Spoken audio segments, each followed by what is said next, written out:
Schmoozing? Car parkles? What we see from them in America, in my opinion, couldn't exactly be called schmoozing. Instead, I don't know, falling flat on their faces, is that a better description? Hello and a very warm welcome to Kate Middleton and the Queen. Today, my friends, a royal expert is claiming that Harry and Meghan Markle are turning off Americans with their quote, endless moans and attacks on the royal family. Well, okay, let's remember that Harry and Meghan threw their toys out of the pram back in January of 2020 and told us that they were done being members of the royal family. They couldn't stand it anymore. They couldn't remain in this, what was it, Harry called it a fishbowl. And Meghan, she was feeling suicidal, so they had to move. They had no choice. And another thing was they were being hounded by the UK press, so obviously, moving to the state that has more paparazzi than anywhere else, California, was the best idea for those two. Okay, sure. So ever since then, we have been watching and laughing too as Harry and Meghan have attempted to build a new life for themselves in the US. Well, okay, they made that ridiculous Netflix mock-you series. Meghan Markle worked together with a ghostwriter to write Spare. Oh wait, did I see Meghan? I meant Harry. Whoops. Anyway, of course, recently they have relaunched their website, sussex.com, received a lot of backlash for it because they're clearly trying to portray themselves as royals. But anyway, moving on, they also held some really bombshell interviews about the royal family. So all in all, Harry and Meghan have done a whole lot of whinging, if you ask me. Harry and Meghan have also desperately tried to ingratiate themselves with the celebrity world. We have seen them making appearances at fancy events, including the one they showed up to in Jamaica, that premiere for the Bob Marley One Love film. In January, they showed up to walk a red carpet, and be shown their way to their seats in what was it, the 8th row, with a bunch of popcorn on the floor. Now that was a funny sight to see. But some people are calling them insensitive for posing on the red carpet with Jamaica's Prime Minister Andrew Holness, who has already admitted that he wants to get rid of the monarchy. Last month, Harry said that his father's cancer diagnosis could have a, quote, reunifying effect on the family. So he made the trip to go visit his father at Clarence House on the 6th of February. But reportedly, they met for somewhere between 12 and 40 minutes. I'm going to go with 12. We've also heard that Harry is more than willing to help out on a temporary basis. He knows that his father is ill and Catherine has also been indisposed. So Harry, being the kind soul that he is, has offered to pitch in and help. Okay, well, the palace aides basically said thanks but no thanks, and they have said there is no way back for Harry. One of my favorite royal experts, the royal author Angela Levin, has weighed in on Harry and Meghan's time since they left the UK. And she's claiming that at this point, even Americans are getting sick and tired of Harry and Meghan's hypocrisy and whinging. As an American, well, I agree 100%. So let's hear what Angela had to say to The Sun. She said, quote, I think endless moaning puts off Americans because they like people who are go-getters rather than those who blame everyone else. I'd say she's right about that. I mean, Americans, we have this whole pull yourself up by the bootstraps mantra. We're not really comfortable with people who refuse to help themselves. I mean, most of us have had to make our own way in life, and many of us were born into really poor families. We had to figure out a way to succeed on our own. We didn't have a lot of help.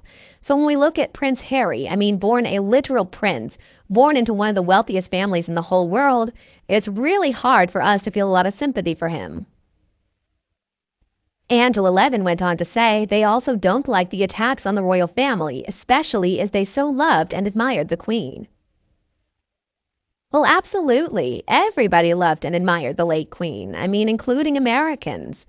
The thing is, Americans, we are a bit stupid sometimes, I will admit. But when it comes to issues like this, no. We know who's right and we know who's wrong. Another thing is, even though maybe some people will say the opposite is true, most Americans do have incredibly strong family values. I was raised to respect my elders. I was raised to believe that family comes first no matter what. So of course, we don't appreciate seeing Harry attack his family when as far as we can see, there's nothing wrong with his family anyway. I know he claims that he and Meghan were so mistreated, but where's the proof? I'm not the only American who feels this way either. I mean, I think just how unpopular they really are was made obvious when they were made fun of during that episode of South Park last year. I have watched that episode at least 3 times, folks. I can't get enough of it. If you haven't watched it lately, I recommend it. Just go watch it again and you will laugh just as much as the first time. So South Park, if you forgot, launched a whole series of attacks against Meghan and Harry. So the episode was called the Worldwide Privacy Tour, and it depicted a couple, the Prince and Princess of Canada, or rather, what was it? The Prince of Canada and his Instagram-loving, bitch-faced wife. But it wasn't Meghan and Harry, remember. So it depicted this couple embarking on a publicity blitz to promote the prince's new book titled Wah. One of my favorite moments in that episode was when Harry and Meghan, the Prince and Princess of Canada, were seen walking off the plane holding these giant signs saying, "We want our privacy and stop looking at us." So then, after that episode aired, we saw all these reports suggesting that Meghan was upset and overwhelmed by the portrayal of the two of them on the episode of South Park. Ms. Levin went on to say, "Nor do Americans like their hypocrisy as seen in South Park. They say they want privacy, but they keep appearing at Z-level awards just to get their pictures." I mean, the thing is, Harry and Meghan claim that they moved to America, our country, in order to have privacy. And so, yeah, we're going to call them out on their hypocrisy when they try everything they can to get attention for themselves. We're just not that stupid. They must have thought that we were so gullible, so naive, that we wouldn't see what they were up to. Well, I got news for them. We're not quite as dumb as you two are. Angela Levin went on to say, by wanting revenge, they have thrown their changes down the drain with no coming back. It is crazy, isn't it? How in this mission to get revenge on Harry's family, for what exactly I still don't know, Harry and Meghan have really only ruined themselves. Their reputations are in the toilet, and I agree with Angela Levin. There is no coming back for them. Even though back in 2020, Harry and Meghan stepped down as senior royals, Harry's still a prince, and he remains fifth in line to the throne. Harry and Meghan also got to retain their Duke and Duchess of Sussex titles, but they are not supposed to be addressed as His or Her Royal Highness anymore. Seems like, though, Harry and Meghan are still not giving up on their American dream. I mean, they have made a few different public appearances recently. Now, in the latest one, we saw Meghan appearing through video link in London to open a new wing of an animal charity. And before that, we saw her pretending to be a compassionate person, making some dumplings with Afghan female refugees. That was earlier in February.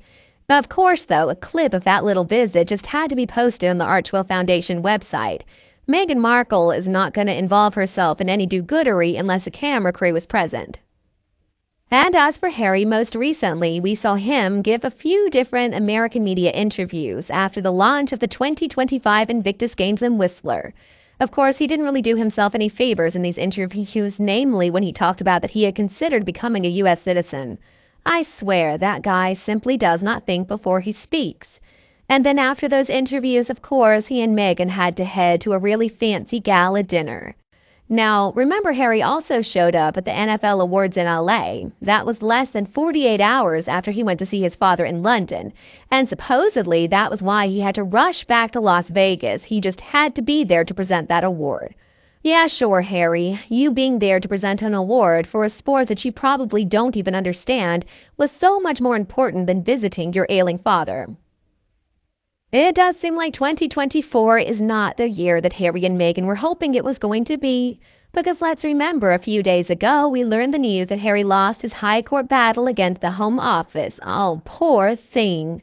Now, he says he's not going to give up. He's going to appeal. But honestly, why does he continue to beat a dead horse?